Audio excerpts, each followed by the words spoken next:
तो लिखा है difference between two numbers is 26 and one number is 3 times the other. ठीक है. Let the first number x, let the second number equal to y. अब question हमें क्या कहता है, इक्वेशंस क्या होंगी? Difference between the two numbers is 26. One number is 3 times the other. ठीक है. अब इसने आपको ये नहीं कहा हुआ पॉजिटिव नंबर्स हैं, ऐसा तो नहीं कुछ मेंशन किया हुआ नेगेटिव नहीं हो सकते. तो आपकी डिफरेंस जब कहा जाता है ना, तो हमें क्या पता है, ये तो नहीं कहा बिगर नंबर स्मॉलर नंबर. -26 अगर -27 लिखती हूँ तो इट इज 3 टाइम्स -9. चलता है ना, बिल्कुल है ना. तो मुझे तो नहीं कहा हुआ ना कि bigger number is 3 times smaller number. 3 times का मतलब तो हम सोचते हैं बड़ा ही होगा, वो एक बड़ा हो गया एक छोटा हो गया. मैंने बड़ा छोटा तो नहीं लिखा यहाँ पे, bigger number x smaller number y. समझ में आ गया. तो जब उसने 3 टाइम्स अदर कहा है, पहली बात तो उसने नंबर्स को स्पेसिफाई नहीं किया हुआ. उसने नहीं कहा 3 नेचुरल नंबर्स, स्क्वायर नहीं कहा हुआ. तो इसीलिए जब आपने x माइनस वाई लिखा है ना, तो y माइनस एक्स को भी आप 26 लिखोगे. ठीक है. और फिर आप लिख दोगे कि one number is 3 times the other. कुछ इस तरह से हम बना लेंगे, हमारा आंसर मैच करता हुआ आ जाए.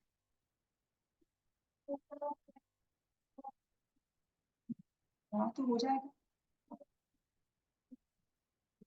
नहीं बेटा जरूरी नहीं, साइन के साथ अगर हो जाएगा. ठीक है. आ जाए, इसको सॉल्व करें आप. राइट. तो हमारा क्वेश्चन जो है ना, इक्वेशंस जो है वो अपने आप मैनेज कर लेगी दूसरे दूसरे को. तो लेट्स सी. तो पहले वाला अगर हम सॉल्व करेंगे, x minus Y equal to 26, x equal to 3y. ठीक हो गया. अब क्या करना चाहिए हमें? वैसे भी -9 बड़ा है ना, और -27 छोटा है, इसीलिए है ना. तो अगर ये बाद में होगा, अपने आप उसमें आ जाएगा. लेट्स सी अगर ये मिलता है, चलता है कि नहीं हमारा, तो अब सब्स्टिट्यूट कर देंगे. ठीक है ना. 3y minus Y is equal to 26. y की वैल्यू क्या आ गई? 13. और अगर y 13 है, इफ y इज 13, तो x कितना हो जाएगा? 39. बिल्कुल सही चलता है. Difference of two numbers, one number is 3 times father. अब इसमें आगे जाते हैं. हमारा सेकंड केस जो हमने लिखा है, तो मैं लिखूंगी x is 3y, y minus 3y is 26, minus 2y is 26, y कितना हो गया? -13. और इससे x अपने पास कितना आ गया? -13. ठीक है. ये भी चलेगा. और अगर हमने x को, वैसे one number is 3 times the other कहा है, तो अगर हमने y को इक्वल टू 3x ले लिया,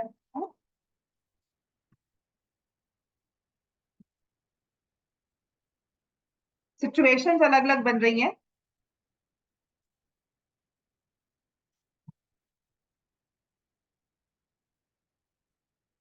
इसने x और y को 39 और 13 लेकर ही किया है, पर ऐसा बिल्कुल मत लेना, दोनों केसेस लेकर चलना.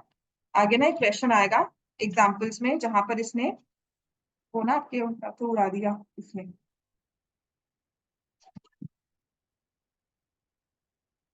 एक क्वेश्चन पहले इनके ना एग्जाम्पल्स में ही था, उसमें दोनों केसेस लिए हुए थे. ठीक है. और नंबर्स को स्पेसिफाई नहीं किया हुआ, तो जब नंबर्स को स्पेसिफाई नहीं किया जाता तो हम दोनों केसेस लेके चलते हैं. या तो उसने पॉजिटिव नंबर्स कहा हो, तब मैं इनको रिजेक्ट कर दूंगी कि मेरा सेकंड वाला आंसर नहीं होगा.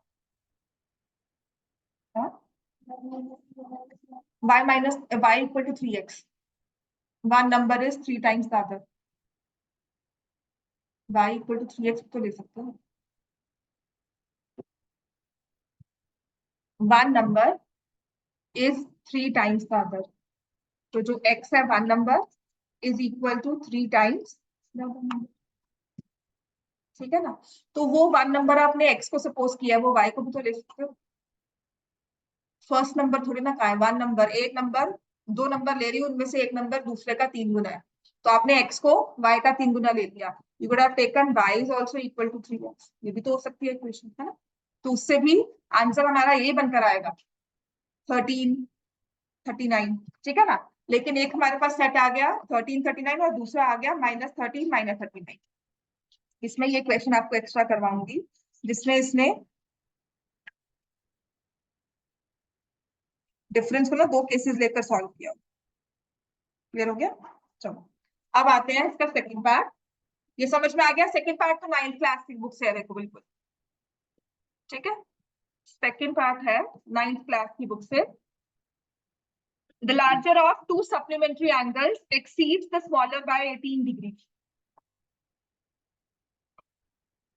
मैंने कहा सप्लीमेंट्री एंगल्स हम वन इक्वेशन में करते थे, तो मैंने कहा था आप 10th में आओगे ना सप्लीमेंट्री एंगल्स करना आपको और भी आसान हो जाएगा। तो हम क्या लिखेंगे? Let one angle is equal to X, let the supplement. तो सप्लीमेंट्री एंगल्स कौन से होते हैं?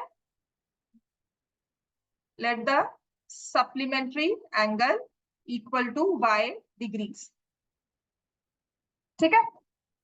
तो अब इन क्योंकि ये सप्लीमेंट्री एंगल्स हैं तो इनमें क्या रिलेशनशिप है? x plus Y is equal to 180 degrees.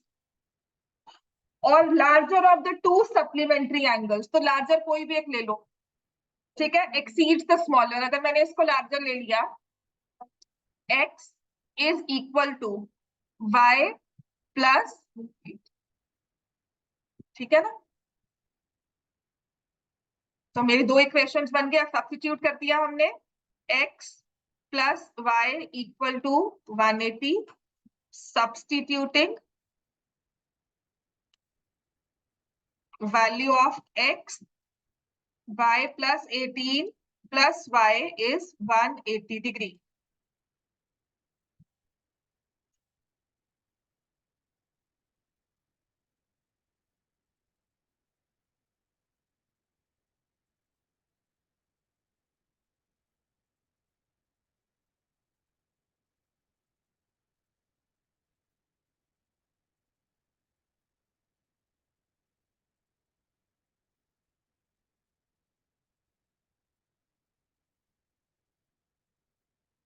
समझ में आ गया? ये ऑनलाइन बच्चे समझ में आ गया? अश्मित होमवर्क किया तुमने? Yes ma'am. आप आर्यन तुमने भी होमवर्क किया है? Yes ma'am. ठीक है। अपना होमवर्क साइड पे रखना, मैं एक दिन क्लास में आपसे होमवर्क मंगवाऊंगी, देन आई चेक कर लूंगी कितना कितना काम किया हुआ सबने।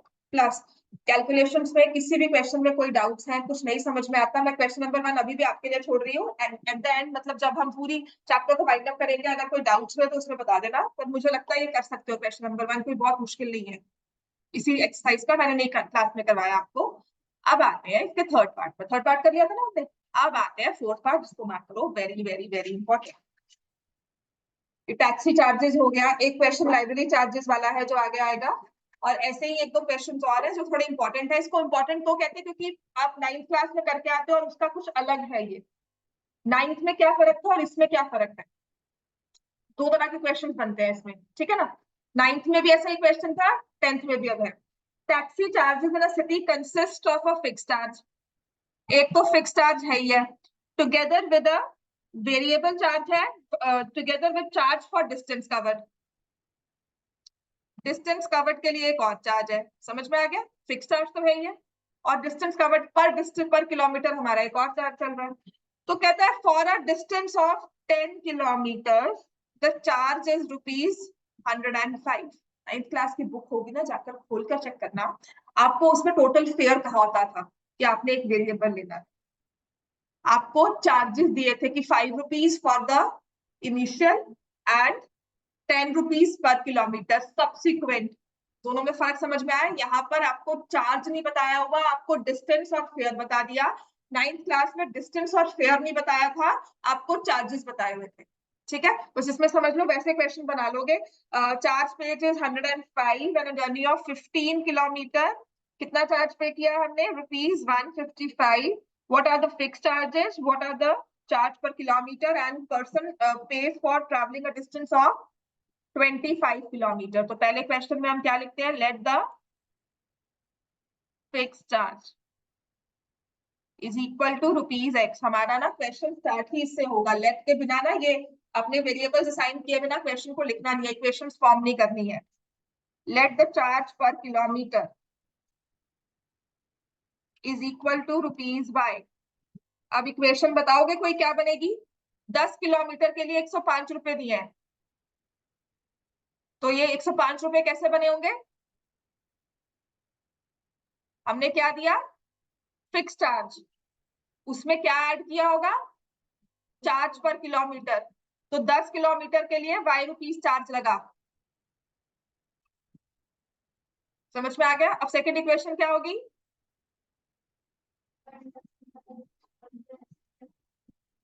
बस खत्म, सॉल्व। समझ में आ गया बच्चों सबको? ठीक है, this is how we solve. तो यहाँ पर भी मेरी दो इक्वेशंस बन गई। I can take the value of x from 1 x is equal to 105 minus 10y. Substituting in equation 2, 105 minus 10y plus 15y, यहाँ 50 आ गया और यहाँ प्लस 5y हो गया, तो जिससे मेरे पास y की वैल्यू आ गई 10। So therefore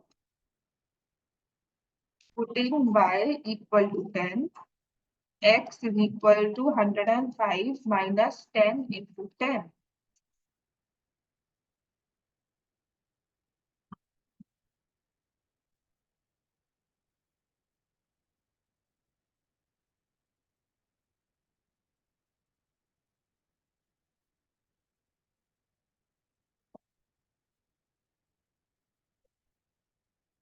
अब क्या हमारा आंसर यहीं तक सीमित है कि इसके बाद भी कुछ करना है हमें? हाँ, जो हम चीज मिस कर देते हैं, मतलब अगर ये 5 नंबर का क्वेश्चन होगा ना, मैं ये नहीं कह रही हूँ आप लोग करके आओगे, लेकिन कोई ना कोई एक महान इंसान जरूर होता है, बच्चा जो ये कहता है वो मैंने भूल गया, ये किया नहीं। ठीक है, तो इसके लिए क्या करें? वो कोई भी हो सकता है, जल्दी है, लास्ट के 2 मिनट रहते हैं, नहीं सॉल्व हुआ, लास्ट के 10 मिनट है, स्ट्रेस आ गया, क्या करें? कोई गलती इसमें कोई वो बात नहीं होती कि मैं किसी का मजाक उड़ा रही हूँ, पर सच में ऐसा होता है कि sometimes we inadvertently miss that situation. तो उसके लिए मैंने सिर्फ एक ही सिचुएशन सोची होती है। मैं क्या करती हूँ कि मुझे पता है कि ये चीज भूल सकती हूँ ना, मैं इसको पेंसिल से अंडरलाइन कर देती हूँ। आपके पेपर में आप पेंसिल यूज कर सकते हो थोड़ी बहुत, तो है ना, तो आप पेंसिल से उसको हाईलाइट कर लो, सर्कल कर लो, हाईलाइट कर लो। अगर कोई एग्जामिनर आपको बोलता भी है तो आपने उसको इरेज कर सकते हो। ठीक है ना, पेंसिल यूज करके इसको हाईलाइट कर लिया करो। So how much person has to pay for traveling a distance of 25 kilometer for 25 kilometer charges equal to 5 plus 25 into 10, कितना आ जाएगा? ₹255। और इसमें जब आप ये ₹255 कर रहे हो तो ये रुपीज, और यहाँ पर ये रुपीज, और यहाँ पर ये रुपीज बहुत जरूरी है, ये वाले रुपीज बहुत जरूरी जब सपोज करते हो। समझ में आ गया? क्वेश्चन नंबर 5th, अब इसका 5th पार्ट अश्मित समझ में आ गया, सॉल्व हो गया। कैलकुलेशन देख ली घर जाके सारी आज। क्या गलती हुई थी पेपर में जब टेस्ट में किया था सारा? तो फिर भी पहली बार में इतनी, मतलब हर एक क्वेश्चन में 1-2 में समझ में आता है। अब है क्वेश्चन नंबर 3 का 5th पार्ट। एक फ्रैक्शन है 9/11 बन गई if 2 is added to both numerator and denominator।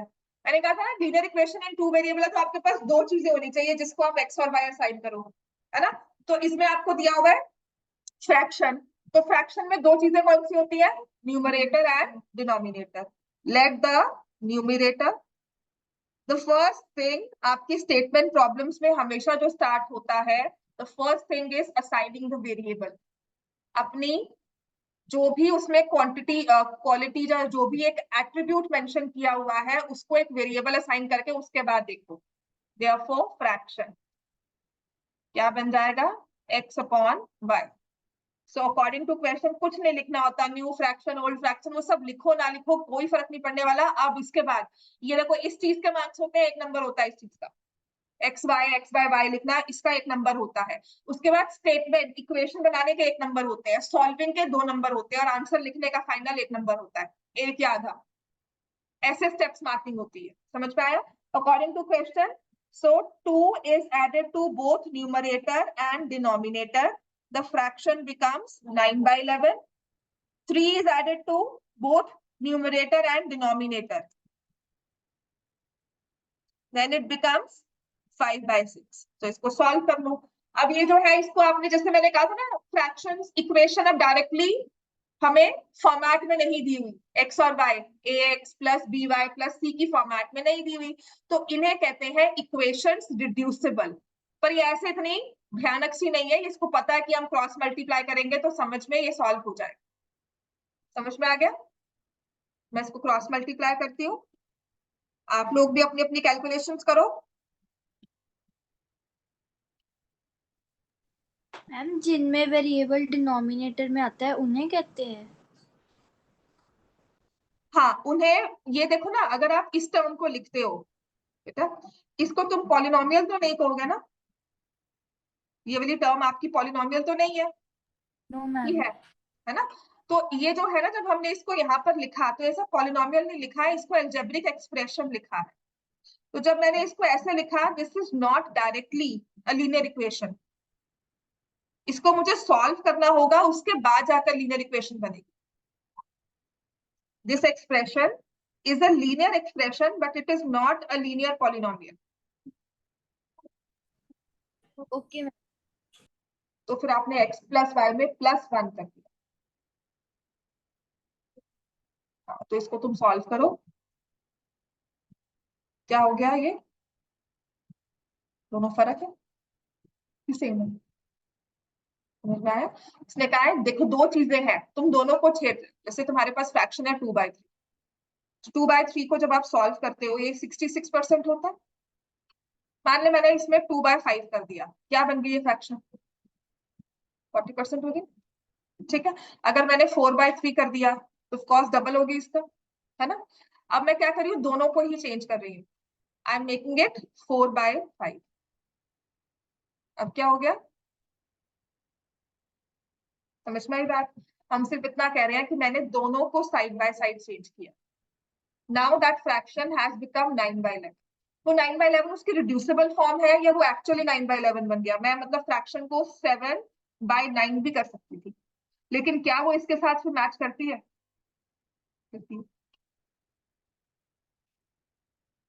ये होता है जब एमसीक्यू सॉल्व करते हैं. ठीक है. और आप अभी एनसीईआरटी अभी 10th की स्टेज पर हो ना, इसीलिए ये ऐसा क्वेश्चन दे दिया कि आपने उसमें अगर 2 सब्ट्रैक्ट किया नंबर में से, आपके पास डायरेक्टली फ्रैक्शन बनकर आ गई, लेकिन समटाइम्स वो रिड्यूसिबल फॉर्म होती है और सेकंड इक्वेशन को इतनी जल्दी सेटिस्फाई नहीं करती. ठीक है. तो चलो अभी आ जाएगा हमारे पास दूसरी equation, 6x plus 18 is equal to 5y plus 15. तो 6x minus 5y plus 3 equal to 0. अब मेथड में इतना आपके साथ, अगर आपको सब्स्टिट्यूशन क्लियर है सो आई एम नॉट बॉदर्ड कि इसको वैसे ही सॉल्व करो. स्टेटमेंट प्रॉब्लम्स में अब मैं ये कहूँ नहीं आता तो आने को तो कुछ भी आ सकता है, बट ऐसा नहीं हुआ है कि स्टेटमेंट प्रॉब्लम्स को स्पेसिफिकली कहा है कि नहीं सॉल्व बाय सब्स्टिट्यूशन होगी. ठीक है. You can solve by any method. अगर आपको सब्स्टिट्यूशन क्लियर है मतलब don't focus on the method now, solve, focus on solving the problem. ठीक है. तो मैं इसको फिर अब एलिमिनेशन से ही कर रही हूँ. समझ में आ गया बच्चों? आप भी एलिमिनेशन से कर लो, बहुत हो गया सब्स्टिट्यूशन.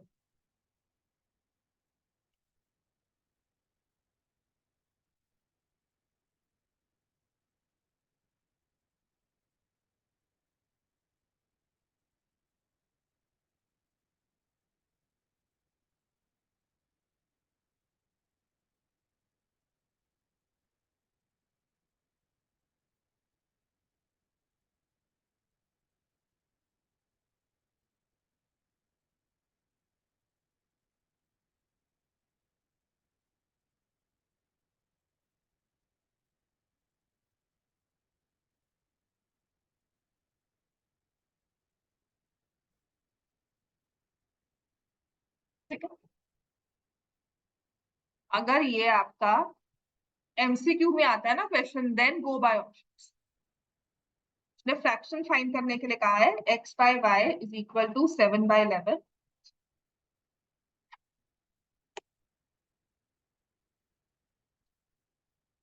यहाँ पे उसने ऊपर लिखा हुआ था find the solution by substitution method, क्योंकि एक्सरसाइज चाहती है आप उस पर फोकस करो। मैंने आपको पहले प्रैक्टिस करवा दी थी, इसलिए अब आप उस चीज में एक तरह से कर सकते हो। उसमें सिर्फ कैलकुलेशंस की होती है, कभी कभी प्लस माइनस का साइन हमने ठीक से नहीं लगाया, but if you are comfortable doing that आप उससे कर लो। पेपर अपनी होमवर्क नोटबुक में उसी से करना, जिस मेथड से मैम कह रहे हैं, ठीक है? या पेपर में जैसे आता है वैसे ही करोगे। तब नहीं कहना कि नहीं मैम दोनों से आंसर सेम आएगा, मेथड जो कहा गया है वही सॉल्व करोगे, नहीं कहा गया तो हमारी मर्जी। अब इसका 6th पार्ट है नेक्स्ट पेज पर। अब ये एज वाला क्वेश्चन है, एज वाला क्वेश्चन खुद करोगे, जैकब दिया हुआ है और एक और बंदा दिया हुआ है साथ में, है ना? सन, जैकब एंड सन।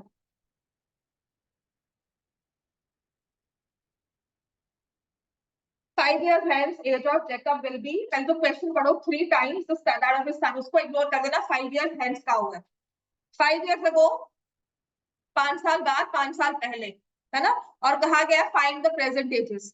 देखो उस चीज को अगर 3 टाइम्स वगैरह वो तो इक्वेशन में अच्छी लगती है करनी, उसको पढ़कर कुछ समझ नहीं आता है, राइट? तो फोकस हमें यही करना है कि प्रेजेंट एज पूछी हुई है, तो सिंपल सा है।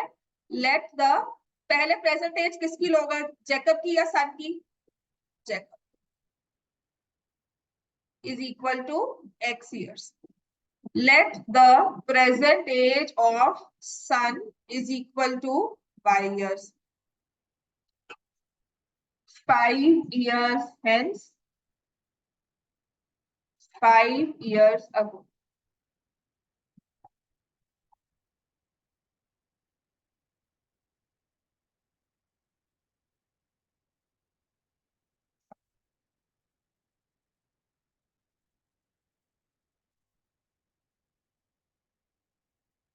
तो 5 years hence age of Jacob क्या थी? 5 years hence sorry age of Jacob क्या होगी? हेंस क्या होता है? आगे कि पीछे? आगे, ठीक है ना? हाँ, मैं इसलिए कह रही हूँ, किसने मुझे पूछा था क्लास में, किसी बच्चे ने, मैम हेंस का मतलब क्या होता है?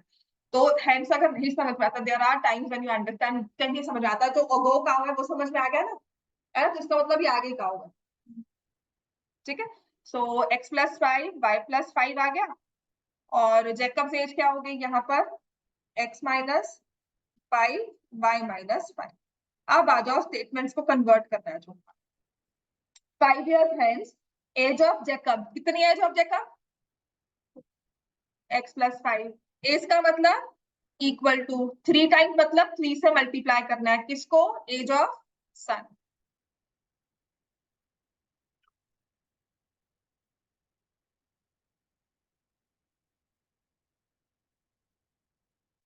Five years ago age of Jacob was 7 times, तो क्या बन जाएगा?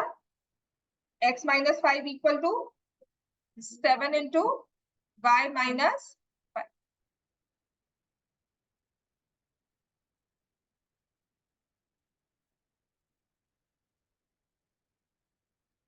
डायरेक्टली इसे सॉल्व कर सकते हैं, तो 3y प्लस 10 भी यहाँ मैं पुट कर सकती हूँ। y की वैल्यू कितनी आती है?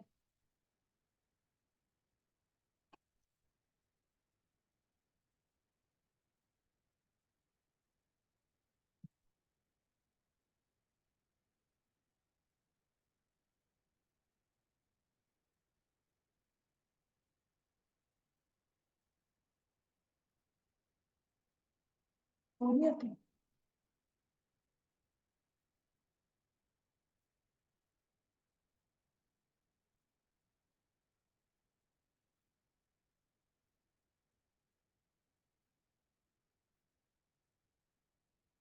हम्म?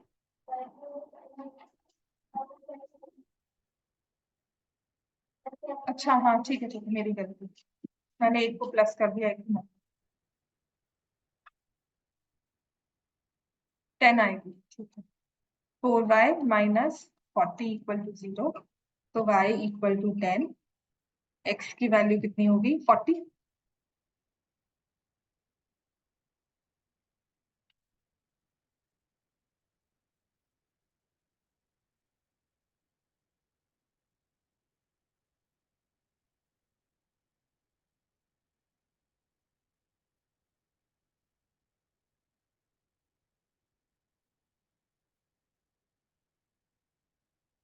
अब आ जाओ इसके बाद एग्जाम्पल नंबर 8।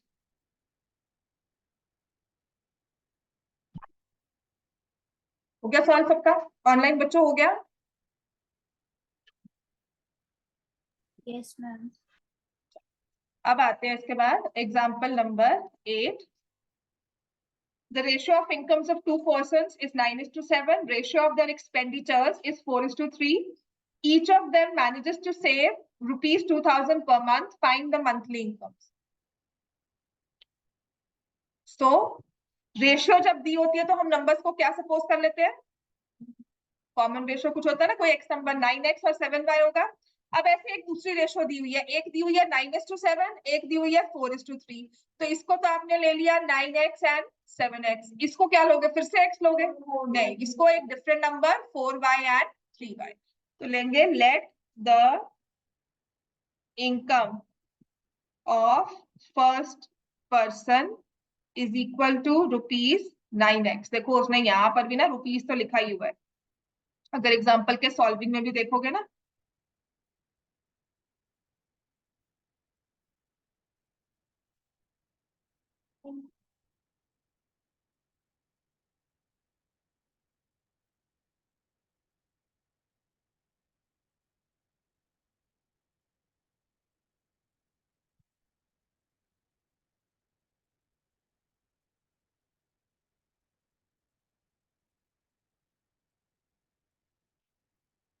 सेविंग्स क्या है दोनों की? ₹2000। तो अकॉर्डिंग टू द क्वेश्चन क्या बनता है? ये उसकी इनकम है, ये उसका एक्सपेंडिचर है, और सेविंग हुई 2000 प्लस, ठीक है। 9x माइनस 4y इज 2000, समझ में आ गया? 7x minus 3y equal to 2000। अब आप देख सकते हो यहाँ पे कांस्टेंट टर्म्स बिल्कुल सेम है, लेकिन फिर भी सॉल्यूशन आएगा। So what we bother about is कि ये दो रेशियो सेम नहीं होनी चाहिए।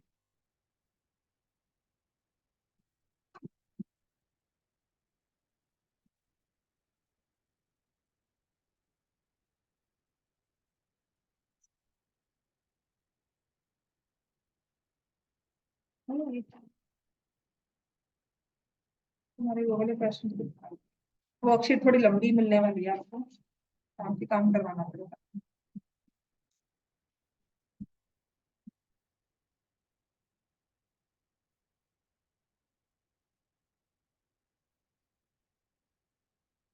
पहले तो ना जो एनसीईआरटी के क्वेश्चंस कर चुके हैं ना, पहले तो वही करवाऊंगी सारे आपको।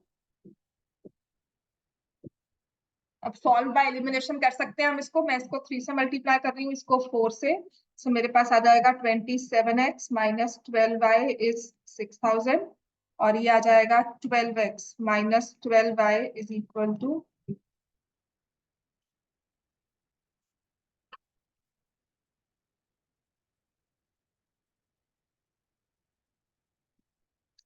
28।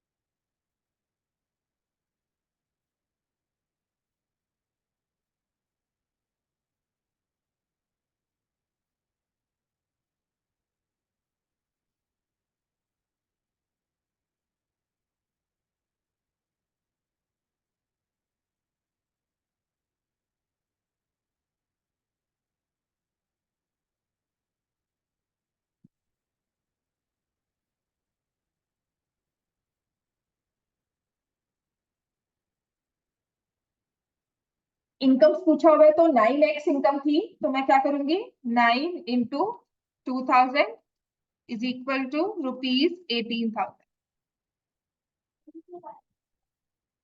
आदत है।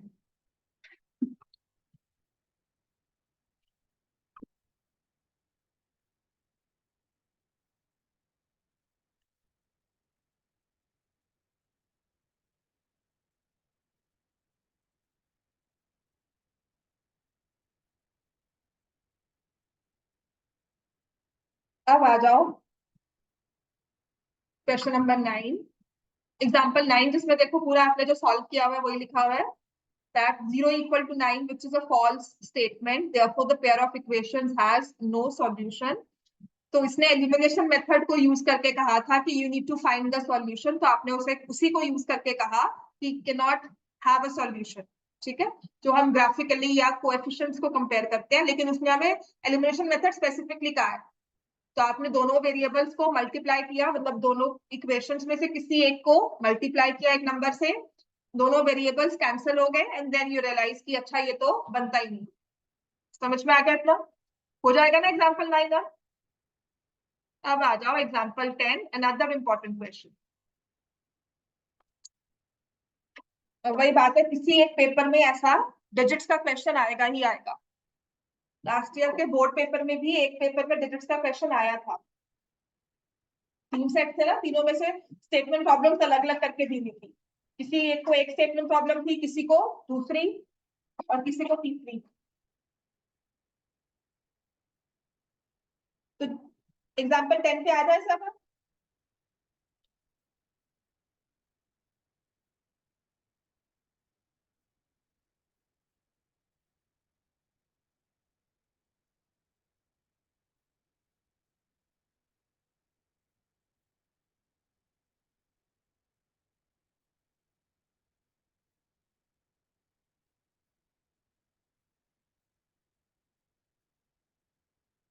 एक में मंथली हॉस्टल चार्जेस का आया हुआ है क्वेश्चन, और एक में इंक्रीमेंट सैलरी का आया हुआ है, और एक में कितना है, एक में है नोट्स का, करेंसी नोट्स का है। ये सारे मैं करवा दूंगी। और किसी और क्लास के, मतलब किसी और जोन के, तो उनमें क्वेश्चन डिजिट्स का आया हुआ। The sum of a 2 digit number. 2 digit number का मतलब क्या होता है? जैसे मैंने नंबर लिखा रैंडमली, कोई भी 2 डिजिट्स का, for example right 92, so 9 is the digit at the tens place, 2 is the digit at the ones place.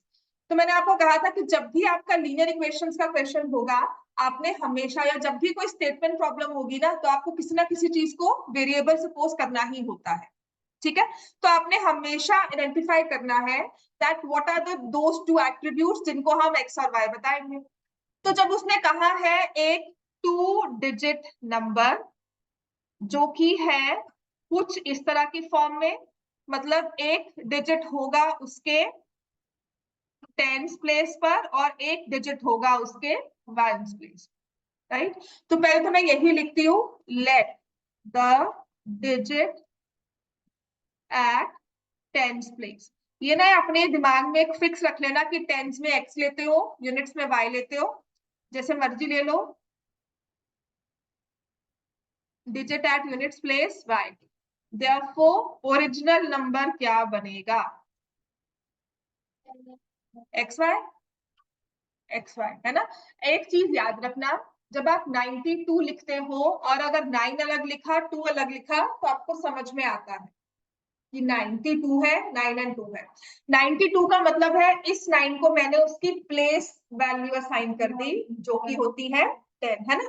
तो एक नंबर की ना एक्सपैंडेड फॉर्म आपको लिखवाते थे यार, बहुत पहले सेकंड थर्ड में किया होगा, 9 into 10 + 2। वो इसलिए समझाना कि डिजिट 9 है, उसको प्लेस वैल्यू असाइन की, वो 90 बन गया, तब जाकर वो 10 प्लेस में आया। तो जब आपने नंबर फॉर्म करना है तो आप उसे एक्स वाई नहीं लिखोगे, क्योंकि इस एक्स वाई का बहुत सारे मतलब है। एक्स वाई का मतलब है मल्टीप्लाई भी करके लिखते हैं, तो आपने 9 into 2 18 थोड़ी ना लिखा है, फिर तो आपके पूरे मैथ्स के जो सिंबल्स है वही चेंज हो गए। तो हम उसी फॉर्मेट में अपने एक्स वाई को लेकर आएंगे कि जब मेरा 92 लिखा हुआ है तो मुझे उसको आइडेंटिफाई करना आसान है, लेकिन जब मैंने एक्स वाई लिखा हुआ है तो मुझे क्या पता मैं नंबर की बात कर रही हूँ कि मैं प्रोडक्ट की बात नहीं कर रही।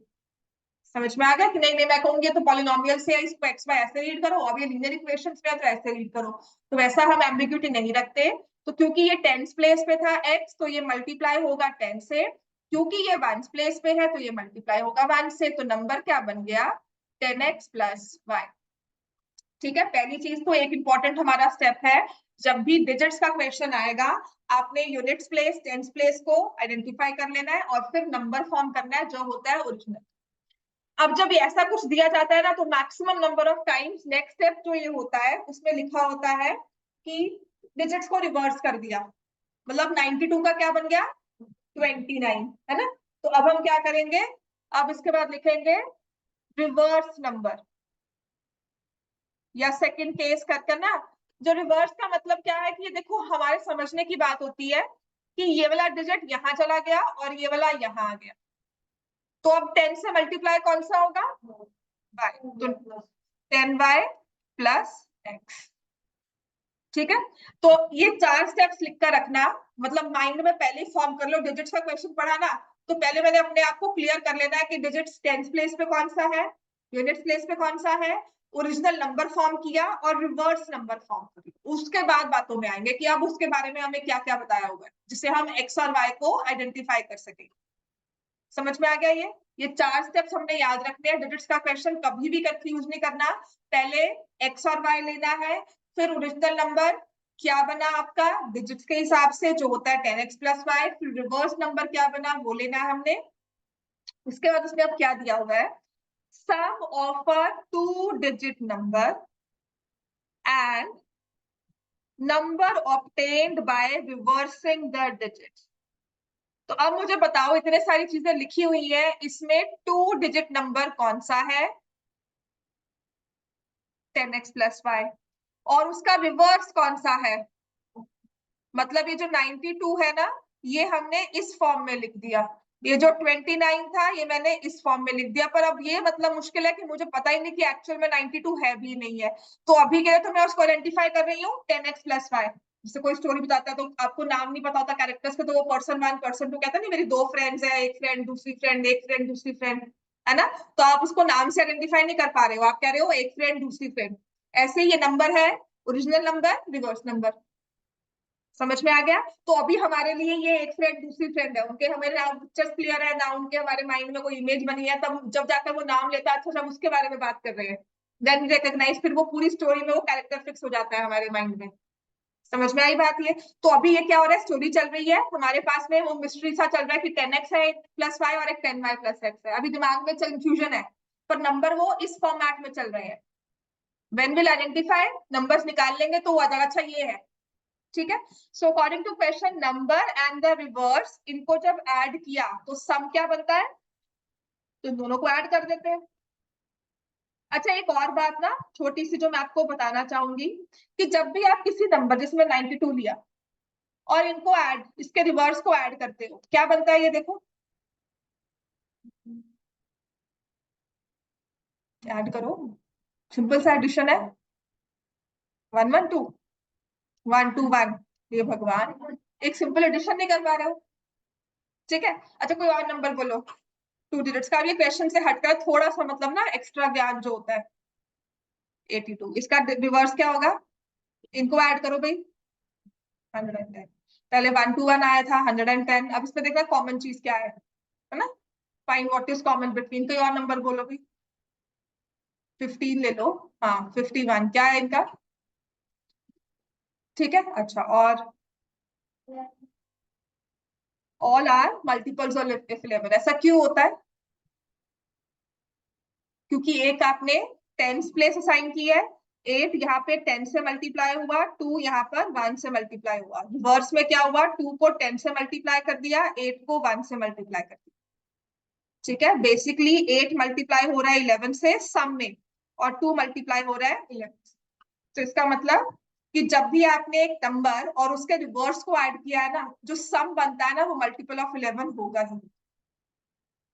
समझ में आ गया, sum has to be a multiple of 11। अब आते हैं अपने क्वेश्चन के पास, सर चलते बैक करें अपने आए।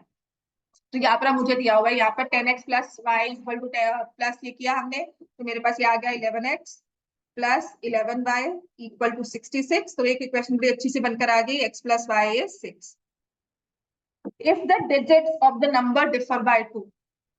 अब यहाँ पर ये इंपॉर्टेंट सी चीज है, डिजिट्स डिफर बाय 2, डिजिट्स, हाँ तो digits differ by 2, x minus Y equal to 2 और y minus X equal to 2, दोनों केसेस लेकर चलो, ठीक है।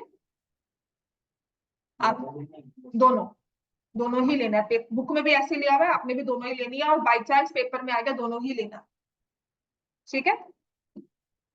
तो अब हम सॉल्व कर लेंगे। पहला हमारा सिस्टम है x plus Y is 6, x minus Y is 2, तो x की वैल्यू 4 आ गई, y की वैल्यू 2 आ गई, ठीक है। मैं शॉर्टकट में सॉल्व कर रही हूँ, आप आराम से टाइम लगाकर सॉल्व करो।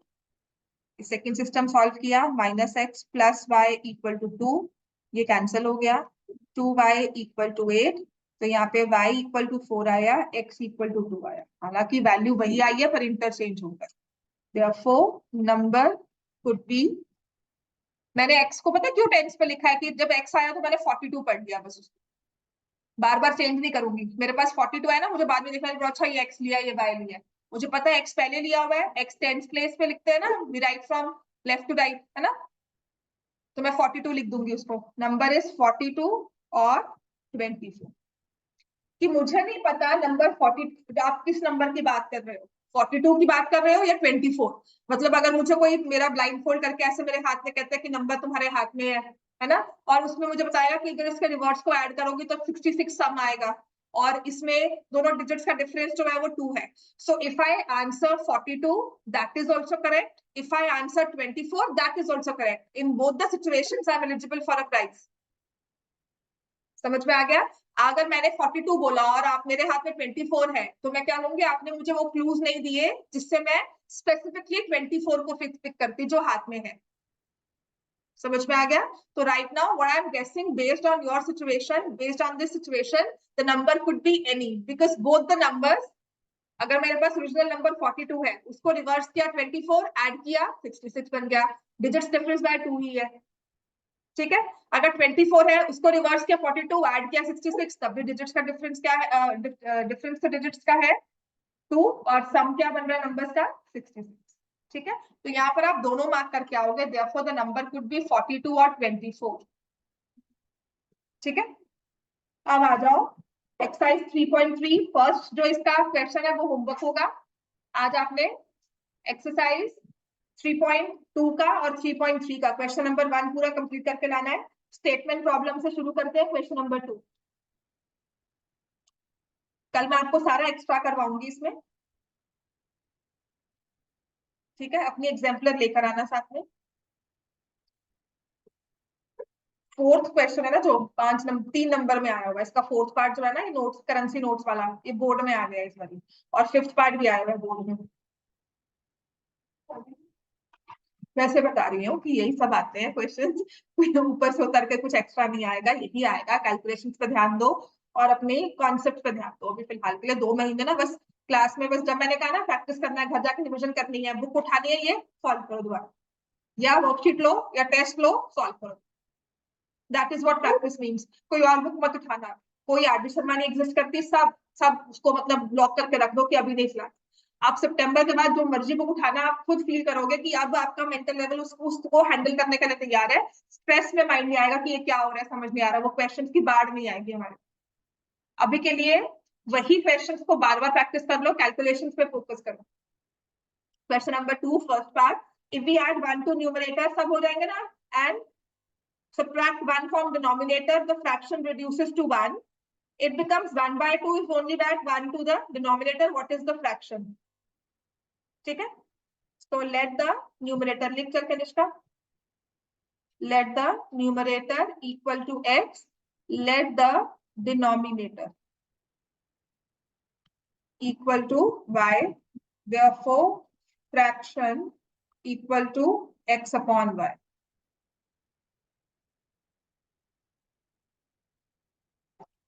According to question, if we add 1 to numerator and subtract 1 from the denominator, the fraction reduces to 1.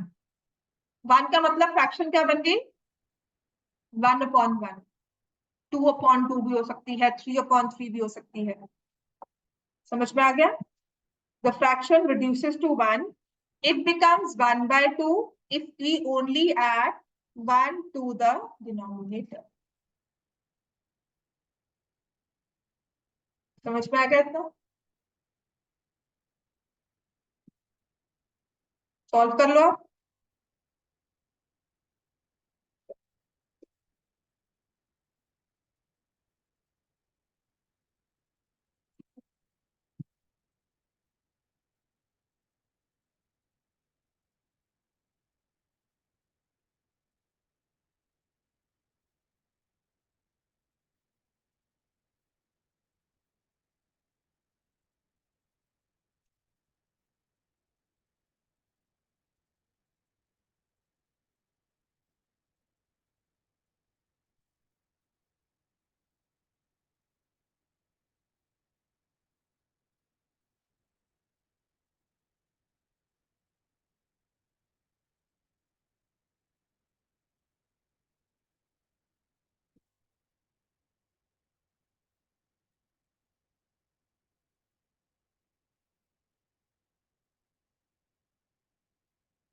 ऐसे एज क्वेश्चन है second part.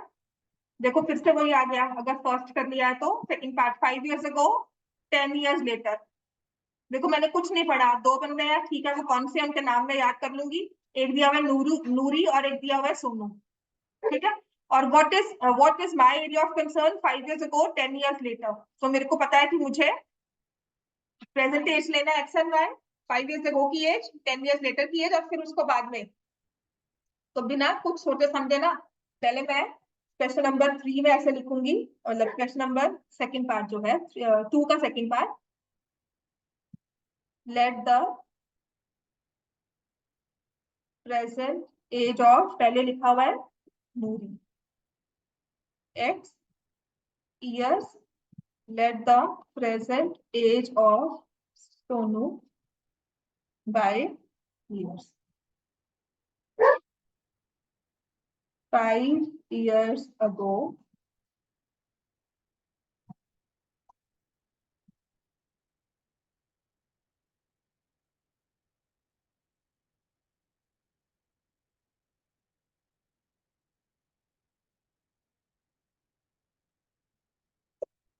ten years later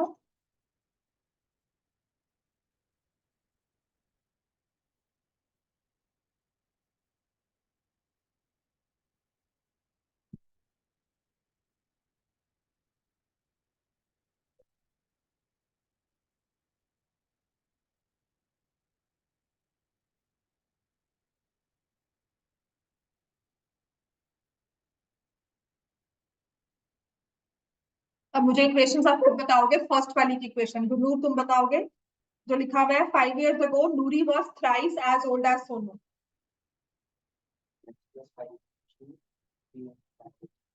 5 years ago कहाँ है?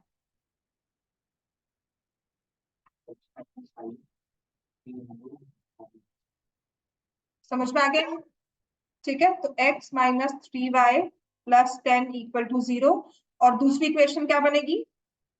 10 years later, तो is equal to 2 times y plus 10, तो x minus 2y minus 10 equal to 0।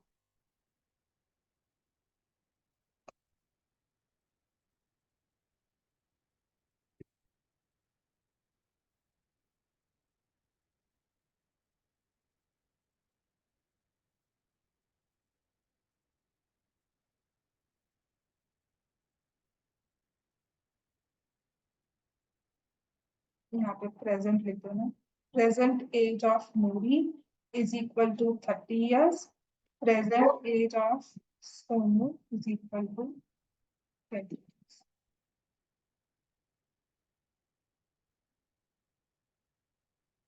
Third part भी करके देखो एक बार, हो जाएगा सॉल्व। ऑनलाइन बच्चों हो गया सबसे ये? Yes ma'am.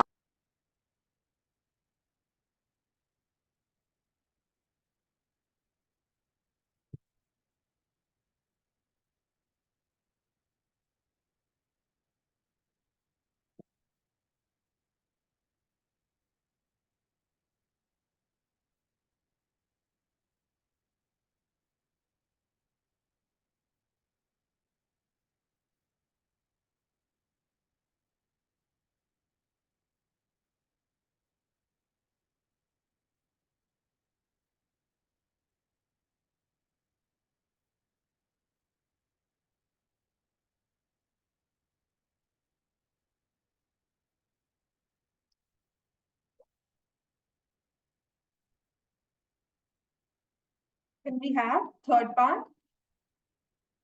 The sum of digits of two-digit number is 9.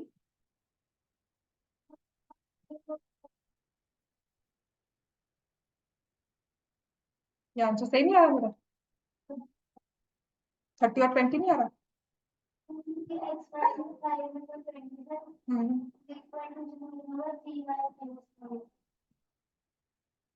मैंने कुछ कैलकुलेशन गलती की होगी क्या? y माइनस 20, y की वैल्यू 20 आ गई, so y 20, 40, 50 होगा ना, 50 है, कैलकुलेशन मिस्टेक नहीं, ठीक है। वो अंदर बाहर करता है, फिर बाहर शोर, अंदर बाहर का शोर सारा अंदर आता है, वो मर्जी होगी तो अंदर बाहर करना, रहने दो उसको बाहर आ जाए। Digit at tens place is equal to x. Let the digit at units place equal to y. Therefore, number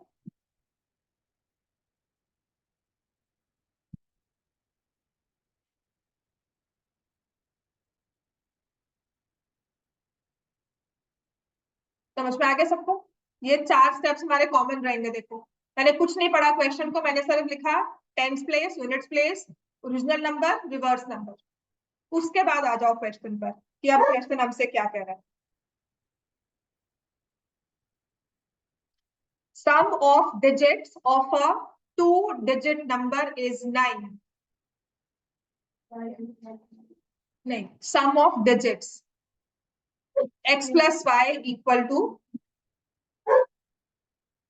ठीक है।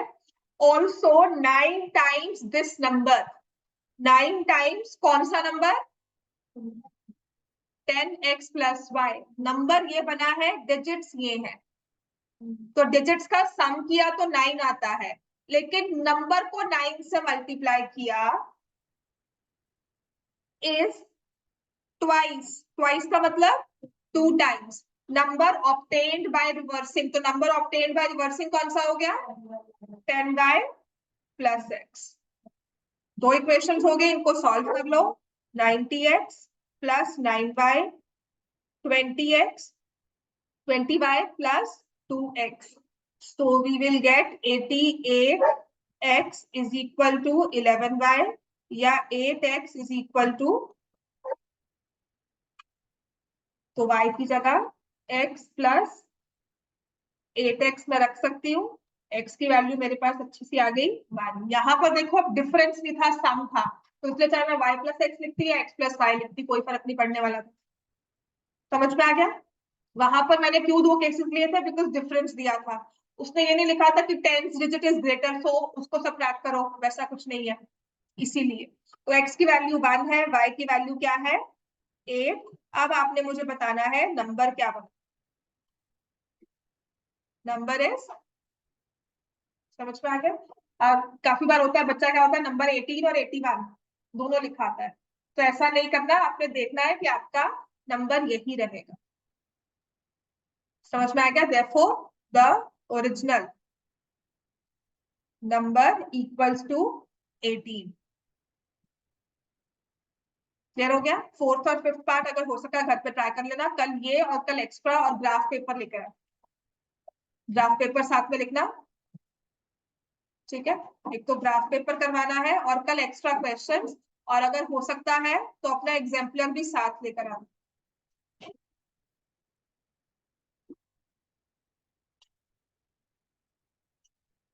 सहज कोई डाउट्स है? मैम मैंने ना बुक्स का पूछना था।